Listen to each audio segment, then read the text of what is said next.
Hello students, இன்னைக்கு நம்ம unit 4 moving charges and மேக்னெட்டிசம்ல இருந்து ஒரு சூப்பர் இன்ட்ரெஸ்டிங் டாபிக் பார்க்க போறோம். அதான் force between two parallel currents.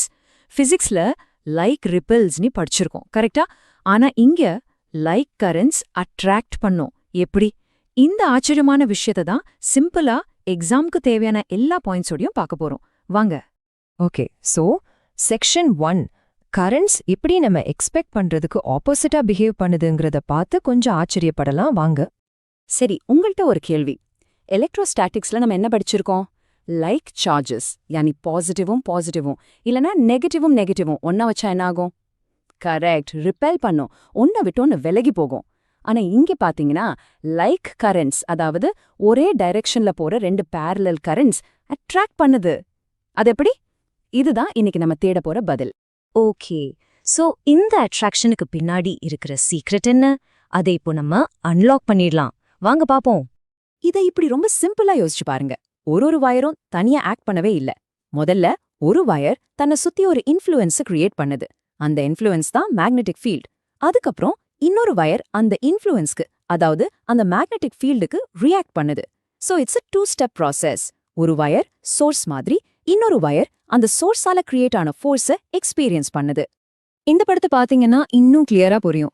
Wire ஏல கரண்ட் போகுது, அதனால அதை சுத்தி சர்க்கிள்ஸா ஒரு மேக்னெட்டிக் ஃபீல்ட் BA உருவாகுது. இப்போ அந்த ஃபீல்டுக்குள்ள வயர் B வருது. ஆஹா, இப்போ என்ன ஆகும்? ஒரு கரண்ட் கேரிங் வயர் இன்னொரு மேக்னெட்டிக் ஃபீல்டுக்குள்ள இருந்தா அது ஒரு ஃபோர்ஸை ஃபீல் பண்ணும், ரைட்? அந்த ஃபோர்ஸ் தான் FA. அந்த ஃபோர்ஸோட ஆரோவை பாத்தீங்கன்னா அது வயர் ஏவை நோக்கி இருக்கு. அதான் attraction. Simple as that. Okay, basic idea இப்போ சூப்பரா புரிஞ்சிருக்கும். இப்போ எக்ஸாம் பாயிண்ட் ஆஃப் வியூல ரொம்ப முக்கியமான நம்ம NCERT டெக்ஸ்ட் புக்ல இருக்கிற எக்ஸாக்ட் ஃபார்முலாவை பாத்திரலாம். இதுதான் அந்த மேஜிக் ஃபார்முலா. ரெண்டு ரொம்ப நீளமான பேரலல் கண்டக்டர்ஸ்க்கு நடுவுல இருக்கிற ஃபோர்ஸ் per யூனிட் லென்த், அதாவது சின்ன f கண்டுபிடிக்க இதான் வழி.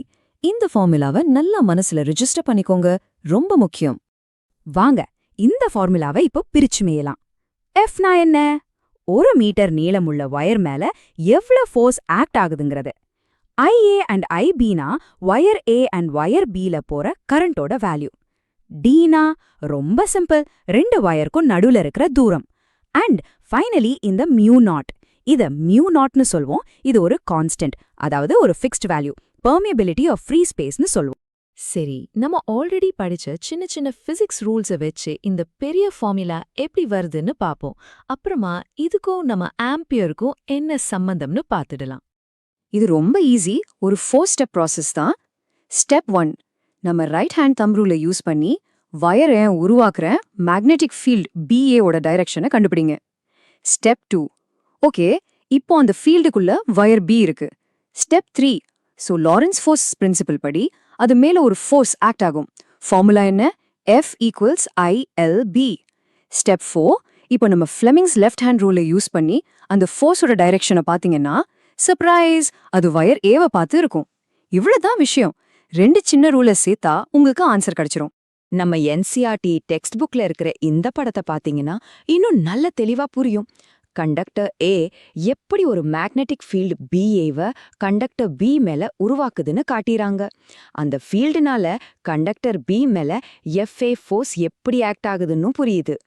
இப்போதான் இன்னைக்கு டாபிக்கோடையே கிளைமேக்ஸ்க்கு வரும். இந்த ஃபார்முலா ஒரு சாதாரண ஃபார்முலா இல்ல, தெரியுமா? நம்ம கரண்டா மெஷர் பண்ற பேசிக் SI யூனிட் ஆம்பியர். அதோடைய டெஃபினிஷனே இந்த ஃபார்முலால தான் ஒளிஞ்சிருக்கு. எப்படின்னு பார்க்கலாம் வாங்க. வாங்க, ஒரு சிச்சுவேஷனை இமேஜின் பண்ணிக்கலாம். ரெண்டு வயர்லயும் கரண்ட் 1 ஆம்பியர்னு வெச்சுக்கோங்க.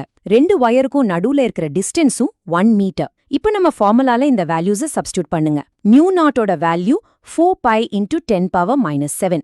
ஸோ F என்ன வருது? எல்லாம் கேன்சல் ஆகி கரெக்டா 2 × 10⁻⁻⁷ Nm/m. இந்த நம்பரை நல்லா ஞாபகம் வச்சுக்கோங்க. இதுதான் நம்ம டெக்ஸ்ட் புக்ல இருக்கிற ஆம்பியரோட ஒஃபிஷியல் டெஃபினிஷன்.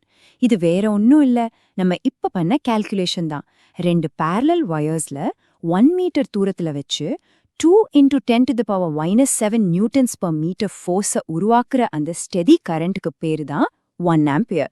சோ நல்லா புரிஞ்சுக்கோங்க, கரண்டோட யூனிட்டை டிஃபைன் பண்றது ரெண்டு வயருக்கு நடுவுல இருக்கிற ஃபோர்ஸ் தான். இது ரொம்ப இம்பார்ட்டன்டான ஒரு டேக்அவே. ஓகே, கான்செப்ட் இப்போ உங்களுக்கு தெளிவா புரிஞ்சிடுச்சு. ஆனா எக்ஸாம்ல மார்க் குறையறதே நம்ம பண்ற சின்ன சின்ன தப்புகளால தான்.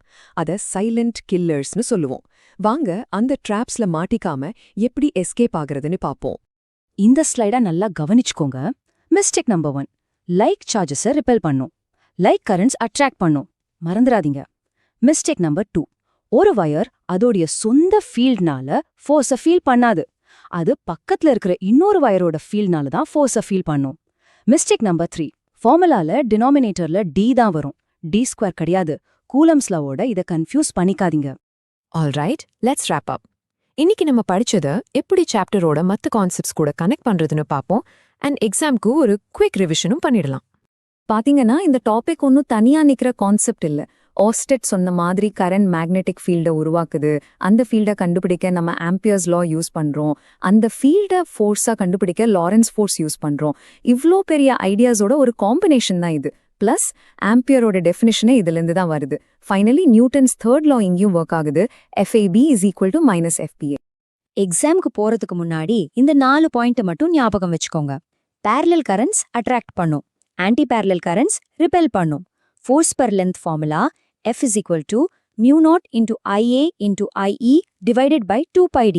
அண்ட் ஆம்பியரோட டெஃபினிஷன் 2 × 10⁻⁻7 நியூட்டன் per மீட்டர் ஃபோர்ஸை பேஸ் பண்ணுது. இவ்ளோ தெரிஞ்சாலே யூ ஆர் absolutely சேஃப். சரி, ஃபைனலா உங்களுக்கு யோசிக்க ஒரு கேள்வி. parallel currents அட்ராக்ட் பண்ணுது, அந்த ஃபோர்ஸை நம்மளால மெஷரும் பண்ண முடியுது. அப்போ அந்த பிரின்சிபலை வச்சு இரும்பை யூஸ் பண்ணாம கரண்ட்டை மட்டும் வச்சு ரொம்ப பவர்ஃபுல்லான மேக்னெட்ஸ், அதாவது எலக்ட்ரோ மேக்னெட்ஸை கிரியேட் பண்ண முடியுமா? இதை பத்தி யோசிங்க. உங்களோட அடுத்த டாபிக்ஸான சாலினாய்ட்ல இதுக்கு பதில் கிடைக்கும். All the very best.